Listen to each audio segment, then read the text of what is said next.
অঙ্কিতা, তোর দাদাকে বল আর কতক্ষণ হাঁটাবে, আমার পায়ে ব্যথা করছে। আর কতক্ষণ হাঁটাবি রে? এই তো চলে এসেছি, আর বেশিক্ষণ লাগবে না। এই তো চলে এসে, আর বেশিক্ষণ লাগবে না। তোর দাদাকে বল আমি আর এক পাও হাঁটতে পারবো না, আমার পায়ে খুব ব্যথা করছে।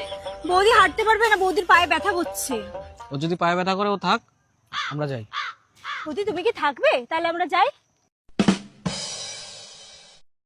অঙ্কিতা, তোর দাদাকে বল বাড়ি কখন যাবে, দেরি হয়ে যাচ্ছে।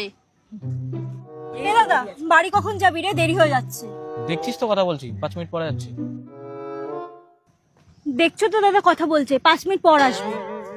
তোর দাদাকে বল 5 মিনিট কেন, আমি 2 মিনিটও দাঁড়াতে পারবো না। 5 মিনিট কেন বৌদি, 2 মিনিটও দাঁড়াতে পারবে না। তোর দাদাকে বল এখানে কেন এনেছে, আমি না বললাম ফুচকা খাবো।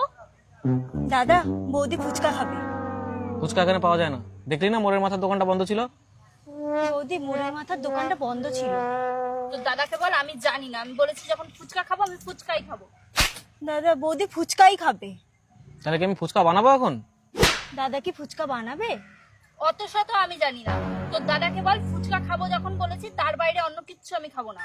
আরে ফুচকা এখানে পাওয়া যায় না, তুমি বুঝতে পারছো না? ফুচকা কোথায় পাবো আমি? তোর দাদাকে বল যদি ফুচকা না আনে তাহলে কিন্তু আমি তুমুল ঝগড়া বাঁধিয়ে দেবো। তুমি ঝগড়া বাঁধাও, যা বাঁধাও, আমি পারবো না বললাম তো। ফুচকা কি মুখের কথা নাকি, যেখানে সেখানে ফুচকা পাওয়া যায়? উফ, তোমরা একটু চুপ করবে? তোদের সাথে আসাটাই না আমার বিপদ হয়েছে। আমি বাড়ি গেলাম, তোমরা থাকো।